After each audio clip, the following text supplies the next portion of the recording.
today. The UFC has been on an amazing run the last few weekends with action fights to try to hide the fact that you're not making the fights that we want to see. But regardless, this Saturday's main event, I believe, will once again continue that trend of action fights, where at UFC 327 we see Jiri Prochazka challenge for the vacant light heavyweight championship of the world against Blackjack Carlos Ulberg. Plus, we got Paulo Costa about to throw some hands, and Kevin Holland. All of this and more on today's episode of Matter of Fact MMA. What's up? What's happening? Let's go. What's up, guys? We right back at it. We right back with it. It's your boy Matt, and we're here to talk about UFC 327, which goes down this Saturday in Miami, where in the main event, Jiri Prochazka, the wild man, the berserker, the madman himself, while also a stoic, silent shaman and a shogun, will step in the octagon with Blackjack Carlos Ulberg, as one of them will be crowned the new light heavyweight champion of the world, which is the title that Alex Pereira is about to vacate once the bell sounds on Saturday night, because he's going up to challenge for the interim heavyweight championship. First off, I will say, your boy, I'm back with it. We back at it. I took about a week off, you know what I'm saying? We hanging with the family. We chilling. It's spring break. We doing our thing, right? But your boy's right back at it. But I would be remiss if I did not bring up the fact that shout out to the UFC, because we've been bad-mouthing them all year in 2026. Once we saw what was about to go down, once we realized the fix was in, shout out to the UFC, who for the last 2 or 3 weekends have had some action fights. They haven't been giving us the cards with all the names that we want, but you know, when you're gonna clown them, you're gonna clown them. When you're gonna praise them, you're gonna praise them. Let's give them a little shout out at the fact that the UFC over the last few weekends has had a lot of action fights on these random cards with a bunch of random contender series fighters that they threw together, right? But it's been some finishes. It's been some action fights. So I appreciate that. I do want to give them a little salute, a little nod on that one. Now, and I believe that given the main event of this week, that trend is going to continue. Let's talk about it. Jiri Prochazka. Jiri Prochazka, I believe this is like maybe his 4th title shot overall, you know what I'm saying? Including one of them he won. It's either his 3rd or 4th. Homie get a lot of title shots. But shout out to him because he did win one. So it ain't like the dude that always makes it there and then he never gets a championship. And he never was beaten for the championship. He had to vacate it due to a freak shoulder injury, according to Dana White.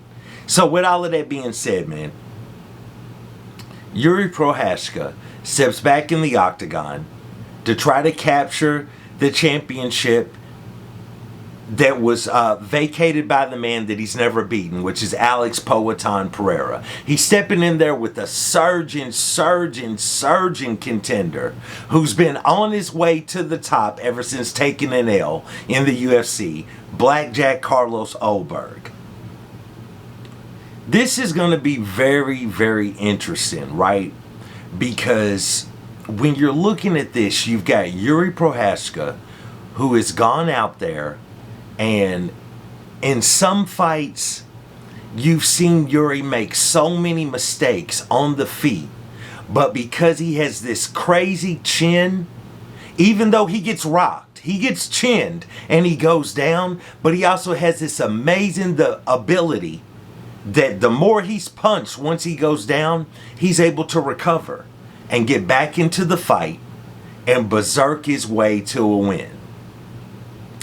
And I'm seeing that, like, we've seen him in multiple fights where you're like, he's gonna get sparked. You know what I'm saying? He's gonna get starched. You know what I'm saying? What other verbs do you want to pull out? That's what he's about to get. You know what I'm saying? That's how this dude fights. There's a lot of gaps and holes in his stand-up, right? Because he's an awkward mover. He leans forward, he's side to side, he's moving with his hands down, and he's very awkward. And I've made that point about a lot of fighters who have that style, that works as long as your reflexes hold up, right? You know, but once those reflexes start to go, as you know, what we saw with Israel Adesanya taking that loss to Joe Pyfer, you know, once those reflexes start to go, bro, that fighting style is not quite the same. Now, I know Izzy is not much of a hands-down fighter, per se, but still, I feel like Israel Adesanya has lost a step, and that's why you see him take a loss. You know what I'm saying? I believe those reflexes aren't quite what they used to be. That speed isn't quite what it used to be, and it's showing itself in his style. And with Jiri Prochazka, I don't feel like his reflexes were never really the thing. I think that was kind of like the icing on top of this tremendous chin and this tremendous ability that he possesses to recover in fights. So this is not really about a reflex argument. It's more about, we've seen Jiri Prochazka go out there. You know, he goes out there, he gets the win over Khalil Roundtree. Khalil Roundtree had moments, lots of moments early in that fight, right? But Jiri has shown that he can get hit, take these hits, and recover.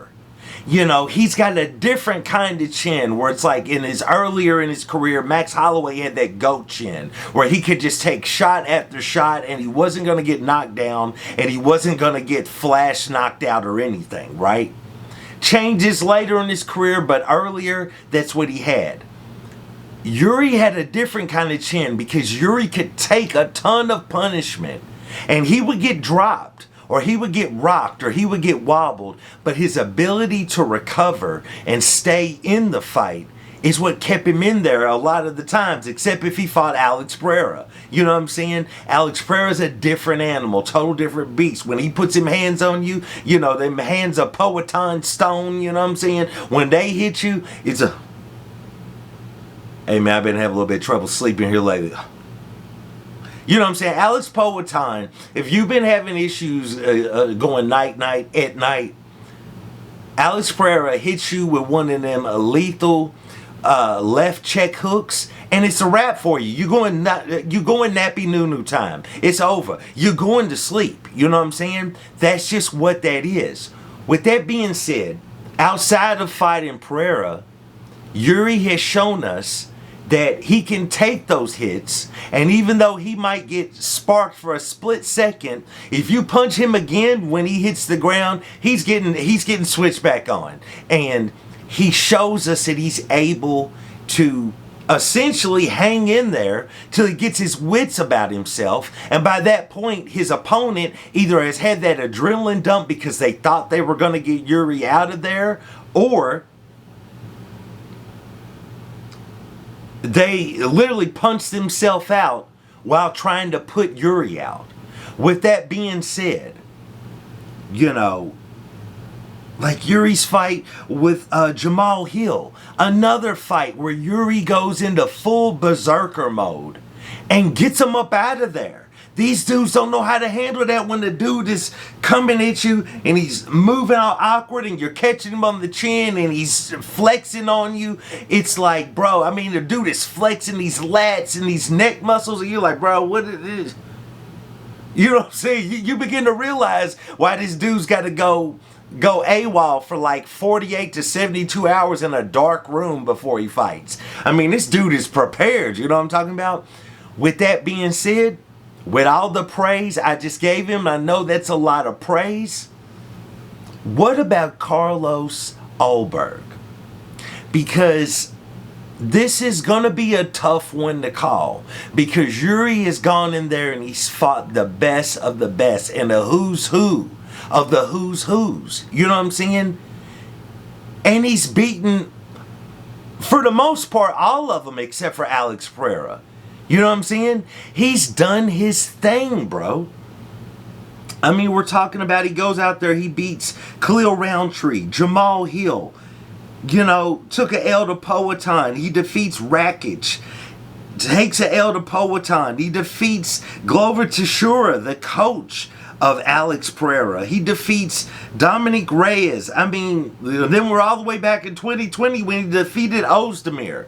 I mean, bro, he's kind of fought everyone that's kind of somebody in that division right now. You know what I'm saying? With the exception, he hasn't fought Ankalaev yet. It doesn't look like that might be about the only one he's kind of missed. It's at that tippy top. But here's what I'm saying.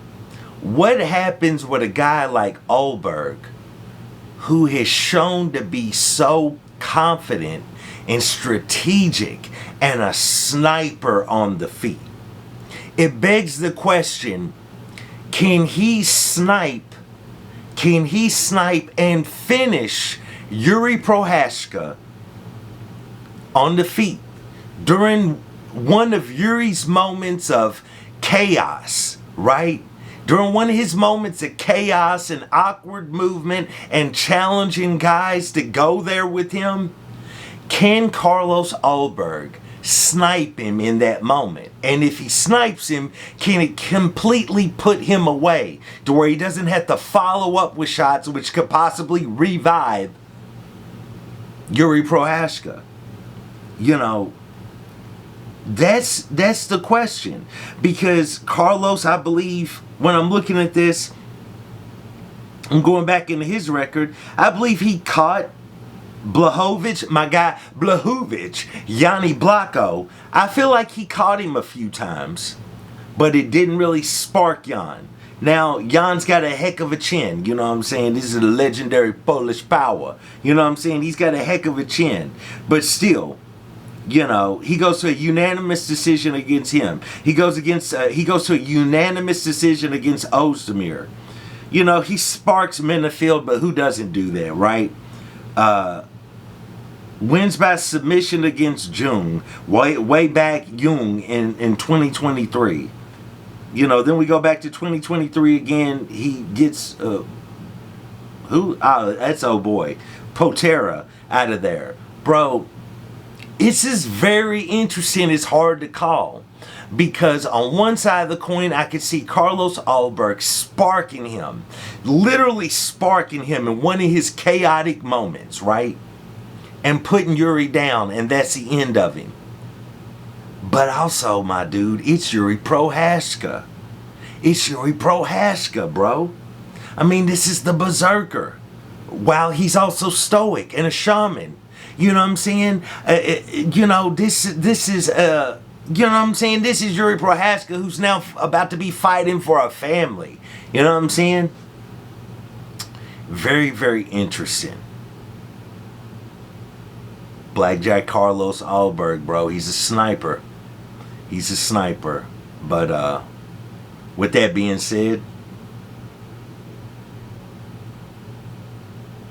I'm going along with Jiri Prochazka. I'm going along with the berserker Jiri Prochazka to go out there and do his weird movie. Let's go for this. I'm going for Jiri Prochazka to go out there and defeat Carlos Ulberg to become the new and two-time light heavyweight champion of the world. I don't even care. Carlos Ulberg might spark him. Carlos Ulberg might snipe him and might put him on the ground, but I don't care. I'm not going against Jiri Prochazka. I want to see this man get the belt back. I want to see him. He's either already had a child or he's about to have a child. He's about to be a father. This is a different Jiri. I'm going along with Jiri Prochazka to go out there and win this fight. I think he goes out there. He does stoic berserker things. You know what I'm saying? Do you understand what I'm saying? Stoic. Locks himself in a room 48, 72 hours. Who knows? Complete darkness. Just to get prepared to go out there and do battle with a man. But then he enters into the octagon and goes through a change. And the next thing you know, he's a marauder. You know what I'm saying? A la Joe Rogan. He's a marauder. Jiri Prochazka goes out there, defeats Carlos Ulberg, and becomes the new light heavyweight champion of the world. I can't wait to see it. You can tell I'm hyped up about it. I cannot wait to see it. Jiri Prochazka is the light heavyweight champion that we need. Because you know if Carlos wins the belt, he's going to strategically fight his next opponent and all that. We ain't got time for that. Jiri's ready. Jiri's ready. Jiri does not strike me as the type of man who's fearful or gonna politic his way to certain fights. Give him the belt, let him go out there and go full-blown berserker at light heavyweight, and then let's get him in there with Khamzat Chimaev and see if Khamzat can, if he continues to be champion, if he can become a two-time champ. Jiri Prochazka goes out there and gets the win. Let's go to the co-main event where we have Azamat Murzakanov stepping in there. Yeah, that's how I pronounced it. From Louisville, Kentucky. That's how I pronounce it. Murzakanov. Azamat goes out there and steps in the octagon with Paulo the Eraser Costa. Look, man, which version of Paulo Costa is going out there? Which version of Paulo Costa is going out there? Because if it's the same Paulo Costa we saw go out there, let's see, when was that? July of 2025 when he went out there against Kopylov and put on a vintage Paulo Costa performance. If it's that Paulo Costa, I got that all day. I got that all day, bro. If it's that Paulo Costa, I got that all day. But if it's other Paulo Costas that go in there with weight issues, wine issues, you know, wine drinking issue, he hitting the bottle the night before, so he says.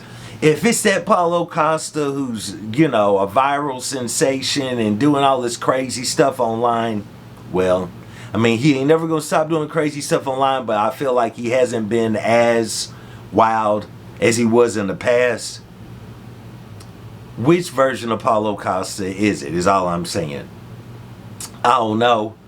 After the performance he put on against Kopylov, I'm going to go along with Paulo Costa to go out there and get the win. And I think this is a sleeper action fight unless someone gets sparked super early within the first like 1 to 2 minutes.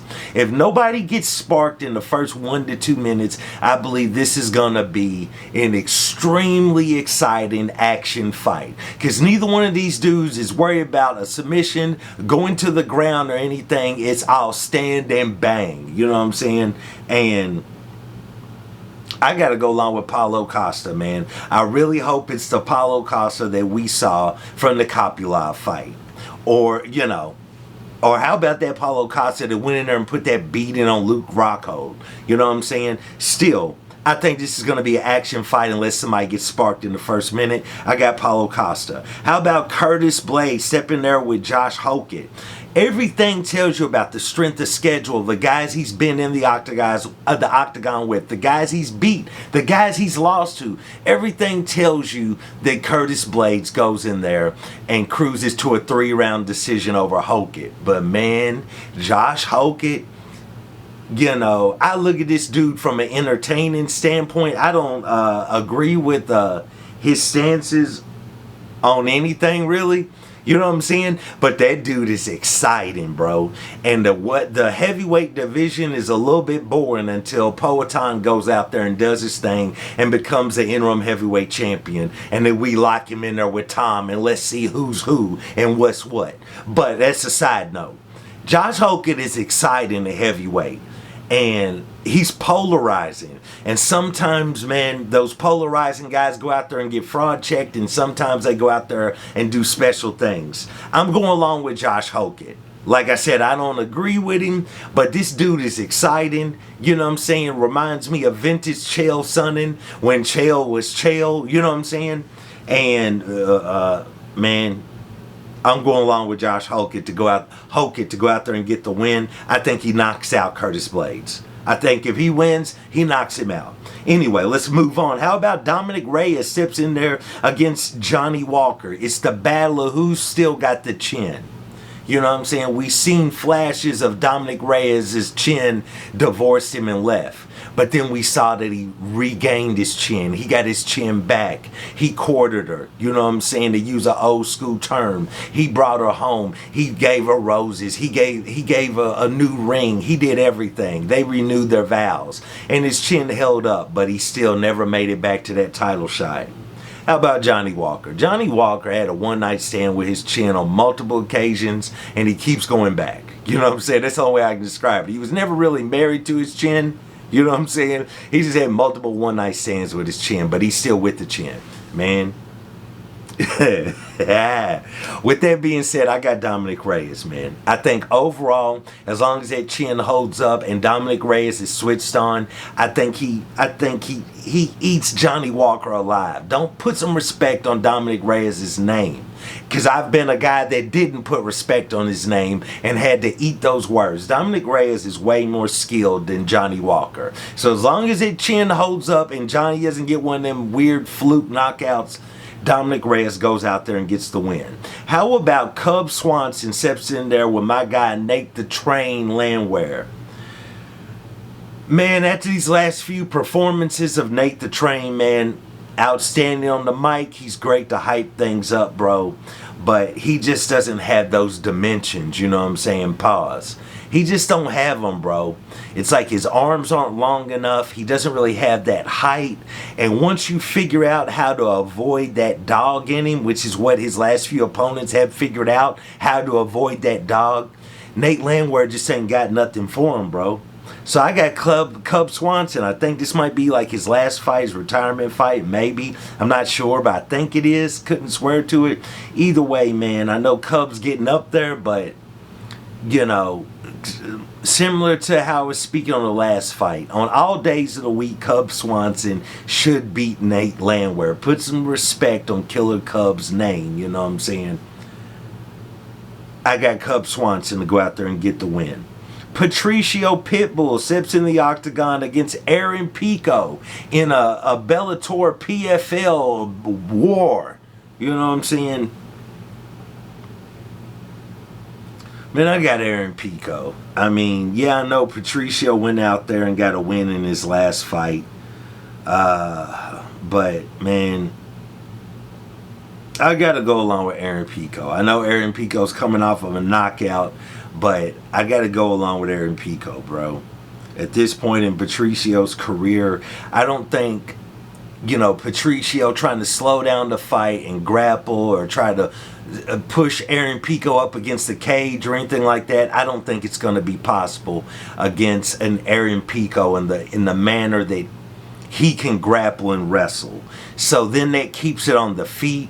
And I think as long as Pico stays poised on the feet and doesn't get wild, you know, after landing that outstanding jab of his, starts getting pumped, might land a right-handed or, you know, maybe a little swift hook, and then he gets excited, or, you know, overextends, and then Pitbull sleeps him. Outside of that scenario, I think Aaron Pico beats him all day. So I got Aaron Pico in this fight. I think this next fight is going to be an action fight. Kevin Holland versus Randy Brown. This is another, there's a lot of fights on this card now that I'm looking at it where we're seeing fights that are going to be extremely exciting, I believe. But it's a matter of someone that really has some skills versus someone that is giving us exciting performances. Right? So with that being said, I think Kevin Holland goes out there and gets the win. Because I think overall, while Randy Brown is giving us some outstanding performances on the feet, and Kevin Holland has as well, I think the Kevin Holland ground game, if he chooses to take this to the ground, I think, of course, it's just leaps and bounds way beyond anything Randy Brown can do. So I got to go along with Kevin Holland to go out there and get the win. Plus, it's still welterweight. I know he's fresh off a loss to Mike Mallet, but there was a lot of fouls in that fight, a lot of low blows from Mike Mallet. But I got to go along with Kevin Holland, go out there and get the win. Next, we got Mateus Gamrot stepping into the octagon with Esteban Ribovics.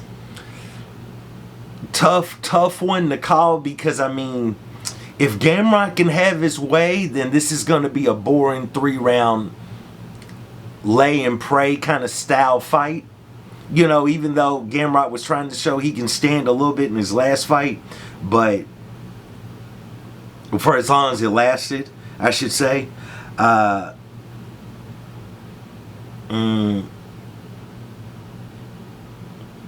I've got to go along with Ribovics, man.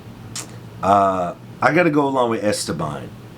Because, of course, he eats Mateus alive on the feet. So the question becomes, can he avoid Mateus? Does he have the footwork to avoid him? Right?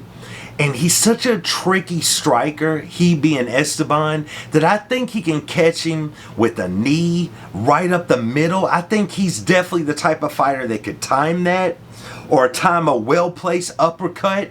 And as Mateus backs up, if he gets stunned or wobbled from that, I think he goes in and he snipes him. You know what I'm saying? But I think, I'm for sure it's going to go to the ground. I mean, definitely Gamrot's going to get him down, I believe. I think if he can't get back to his feet, I think he rides it out. I think he can ride out the round, stay safe, ride out the round, not take a ton of damage, because it depends on if Gamrot chooses to do a ton of damage on the ground or just literally hold him. I think he can ride it out to get it back to the feet and finish him on the feet. I think he's going to wobble him, and I think he's going to finish Gamrot. I got to go along with Esteban Ribovics to go out there and get the win. Tatiana Suarez steps in there against Lupi Godinez. Look, man, I want Lupi to win because I'm so sick of Tatiana Suarez, just like I was sick of Patchy Mix, right? Sick of both of them. But, man,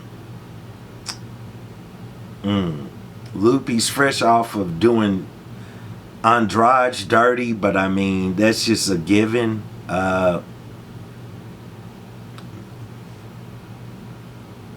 Oh, man. This is a tough one. I'm sad to say it, but I think Tatiana goes out there and we cruise to a boring 3-round wrestle grapple fest in favor of Tatiana Suarez. So I think we're going to get a boring 3-round decision win by Tatiana Suarez, but personally I hope Lupi Godinez wins. We got Chris Padilla stepping in there against Markel Menderos. I'm going along with Chris Padilla on that one. I think he wins by finish. Chris Padilla is definitely a fighter to be on the watch for, be on the lookout for. I think he goes out there and he finishes him. Kelvin Gastelum stepping in there with Vicente Luque. I got Kelvin Gastelum. I think Kelvin Gastelum goes out there and wins a 3-round decision over Vicente Luque at this point in both of their careers. I got Kelvin Gastelum.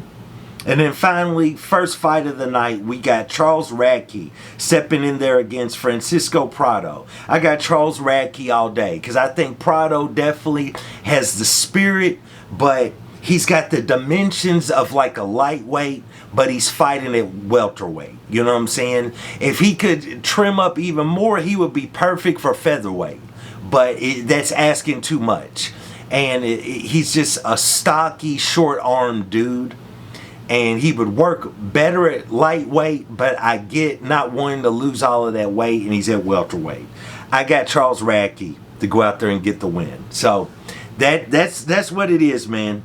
That's what it is. It's UFC 327. It goes down in Miami this Saturday. My opinion, matter or fact, I think Jiri Prochazka goes out there and I think he defeats Carlos Ulberg to become the new light heavyweight champion of the world. Let me know, is it Matt or is it fact? What do you believe is going to happen?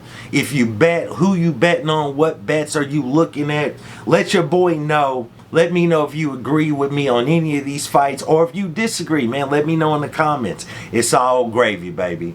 Either way, I appreciate you guys for joining me for another episode of Matter of Fact MMA. And I'll check you next time. Peace.